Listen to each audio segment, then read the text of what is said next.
këtë pjesë të dytë dua të përqendrohem pak tek një çështje që personalisht të marrurit me të më ka ngrënë një pjesë të mirë të jetës. Nuk ka lidhje me ekonominë. Do me thënë në mënyrë të drejtë për drejtë, me ekonominë, por me demokracinë. Tani që një demokraci të ndërtohet shëndetshëm, në themel të saj duhet të qëndrojë meritokracia. Parimi të drejtës.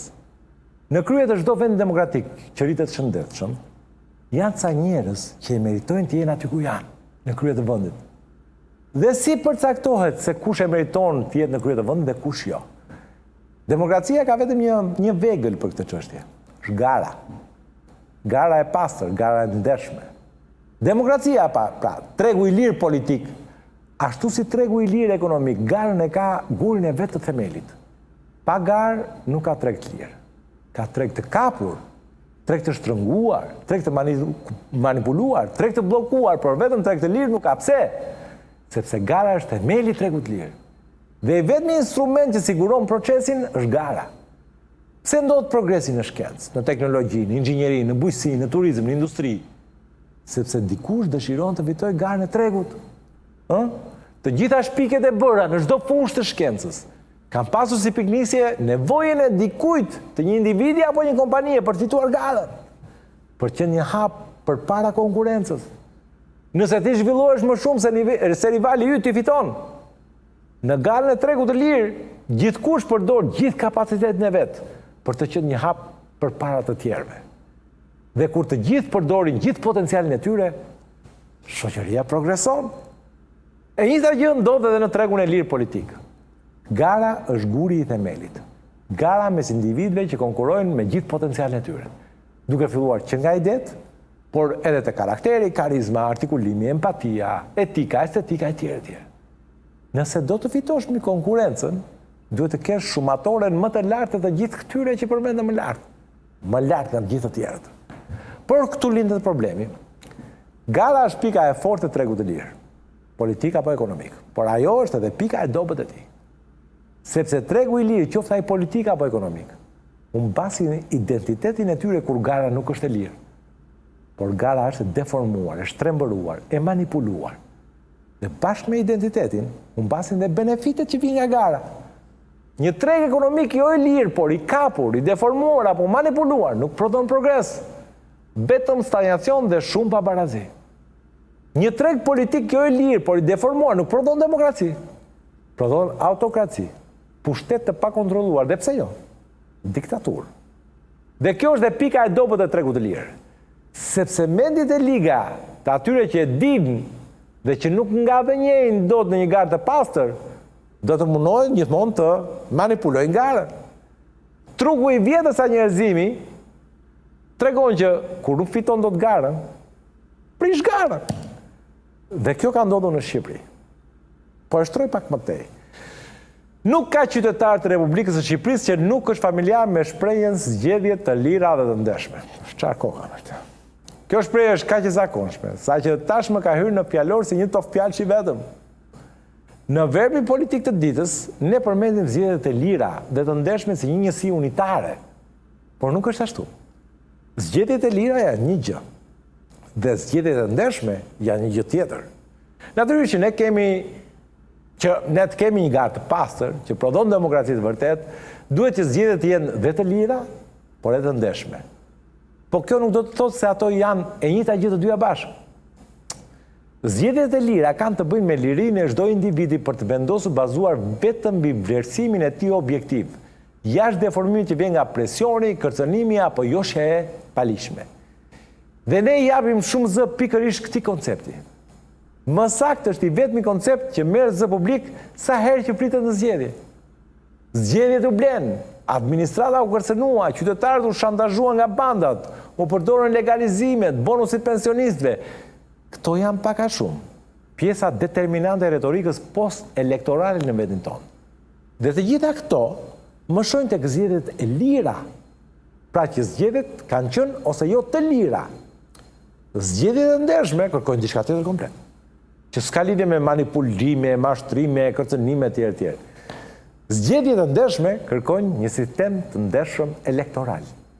Pra, kërkojnë që fusha e lojës të jetë e shtruar, e vizuar, portat jenë në madhësi të barabarta dhe rregullat janë një lloj për të gjithë. Për shembull, kur topi preket me dorë, është faull dhe për mua dhe për ty.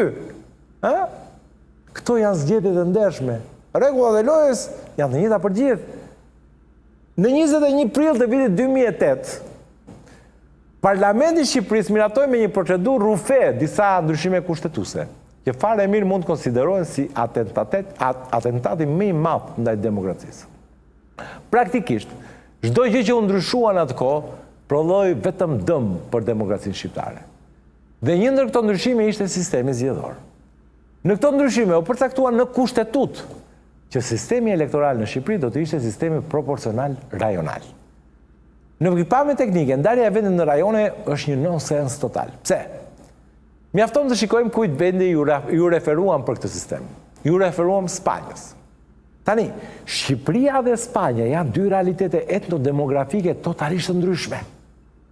Spanja ka një popullsi totalisht heterogjene.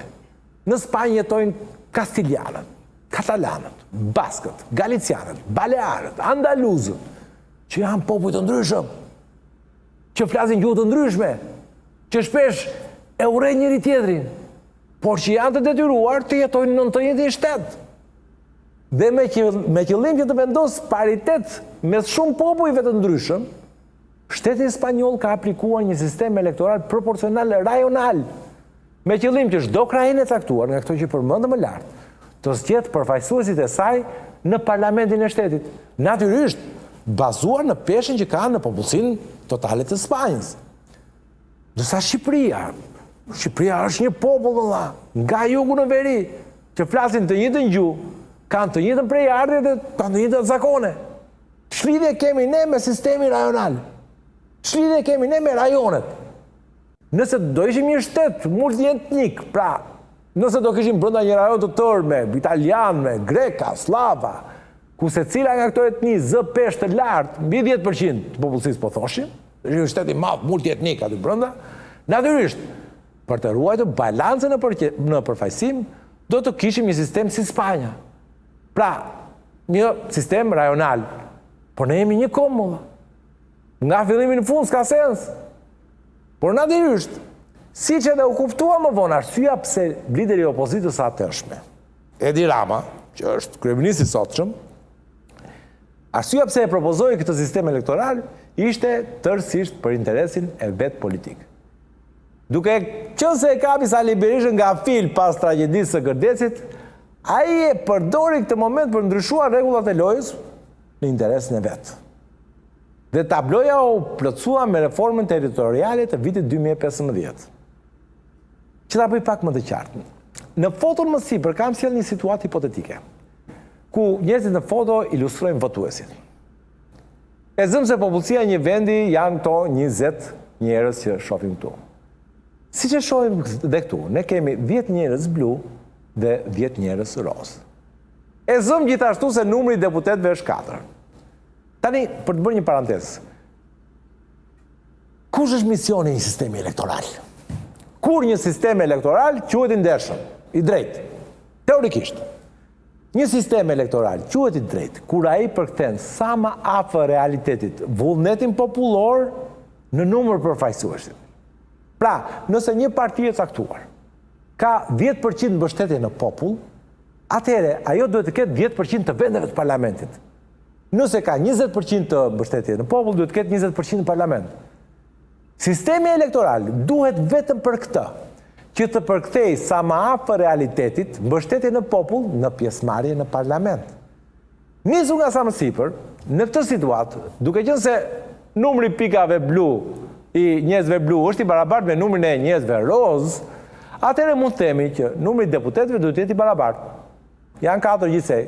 2 duhet të jenë blu, 2 duhet të jenë roz. Po çfarë ndodh me sistemin ton, kur ai vendosi të ndahet në rajone? Ndodh një devijim, i quajtur gerrymandering. Siç e shikoni tek prezantimi më sipër, e njëjta popullsi e barabartë, pra 10 njerëz blu, 10 njerëz roz, vetëm për shkak të ndarjes që është bërë në rajone, ka prodhuar 3 deputetë roz dhe 1 deputet blu. Dhe kjo ka ndodhur vetëm për shkak të mekanikës së ndarjes rajonale dhe mënyrës së kompozimit të rajoneve. Pra është deformuar totalisht realiteti politik me një ndarje të thjeshtë në rajone. E shikoni? Pra, aty janë 10, me një ndarje, me një truk geometrik të thjesht, ndarje në rajone, tashmë duket sikur roza është 3 herë më shumë se sa bluja. Kjo quhet gerrymandering. Dhe ky ishte një ilustrim i asaj që po ndodh aktualisht në Shqipëri. Sistemi ynë elektoral me ndarje rajonale u dizenjua enka si tillë që të përkthente në mënyrë të deformuar vullnetin popullor. Pra, kështu siç është sot, me sistem proporcional rajonal, përfaqësimi në parlament mes palëve është totalisht i deformuar. Dhe deformimi nis në gjenezë, pra që pa u hedhur ende vota në kuti. Pa u hedhur fare, pa u hapur kutia, rezultati është që në mëngjes i deformuar. Prandaj edhe nëse në një ditë zgjedhjet në Shqipëri do ishin të lira, pra nuk do të kishim ndërhyrje, pra nuk do të kishim blerje, manipulime etj, ato prapse prap nuk do të ishin të ndershme, sepse sistemi elektoral që kemi nuk përkthen qartë vullnetin popullor në përfaqësim në parlament. Ja thashë më lart që zgjedhjet ishin të ndershme, ne duhet të kemi një sistem elektoral që përkthen sakt mbështetjen që kanë populla me numrin e përfaqësuesve që do kesh në parlament. Ky është sistemi elektoral që na duhet. Dhe i vetmi sistem që mund ta bëjë këtë është një sistem proporcional kombëtar. Pra, ky këtu që është në foto. Nëse numri i njerëzve roz është i barabartë me blut, atëherë numri i deputetëve roz duhet të jetë i barabartë me numrin e atyre blu më dha. Voton gjithë populli. Sa përqind ka secili në popull, aq përqind do marrësh parlament. Po ç'është kjo ti ke 48% në popull, merr 53% në parlament. Kjo ndodh në Shqipëri. Gjithsesi, dhe për ta plotësuar tablon e benefitive që vijnë nga sistemi proporcional kombëtar, duhet folur edhe për barazinë e votës. Është i vetmi sistem që prodhon barazi të plotë të votës, kudo që hidhet ajo. Me sistemin aktual është vërtetuar disa herë që një vot nuk ka të një pesh në të gjithë Shqipërinë. Një vot në Vlorë, për shembull, vlen më shumë se sa një vot në Kukës apo në Dibër. Dhe kjo vjen vetëm fal ndarjes në rajone. Nëse do kishim një sistem proporcional kombëtar, çdo vot do të vlente një lloj, kudo që të hidhej ajo. Por, nga sa kuptohet, të gjitha këto nuk vlejnë për sa kohë asnjë nga palët nuk është duke ushtruar mjaftueshëm presion për ndryshimin e sistemit. Duket se palët janë në një ekuilibër me realitetin dhe askujt nuk i intereson sistemi i ndershëm. Ai që prodhon zgjedhje të ndershme. Pse?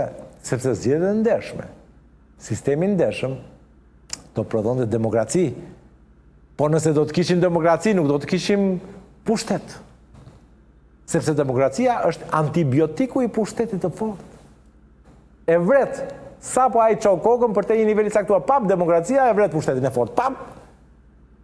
Por unë sot doja i të ndaj me ju, sepse besoj se ndërgjegjësimi i sa më shumë njerëzve do të krijojë masën optimale të presionit për ta ndryshuar këtë realitet. Dhe kaq kisha për sot. Ju falenderit, shihemi të martën tjetër.